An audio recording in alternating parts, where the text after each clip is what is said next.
কয়েকটা গ্রাম নদীর গর্ভে আছে এবং কিছু আমাদের এখন কর এলাকা বলে। তার মধ্যে নারায়ণকান্দি, কাদির ট্যাক, মধুমালি, মির্জানগর এই কয়েকটা গ্রাম আমাদের খুব ঝুঁকির মধ্যে আছি আমরা।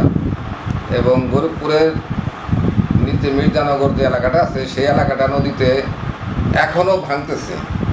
এই কারণে এই নদী এই এলাকাটা কমপক্ষে আমাদের কিছু বেড়িবাঁধ না দিতে পারলে আমরা খুব ঝুঁকিপূর্ণভাবে আছি। এখানে কয়েকটা মসজিদ আছে এবং একটা সরকারি প্রাথমিক বিদ্যালয় এবং এখানে 400-500 বাড়িঘর খুব হুমকির সম্মুখে আছে।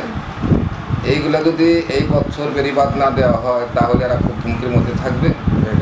এই কারণে আওয়ামী লীগ সরকার আমাদের জননেত্রী শেখ হাসিনার কাছে আমাদের আকুল আবেদন, এবং এটা যদি বেড়িবাঁধটা না হয় তাহলে আমাদের খুবই এলাকাটা হুমকির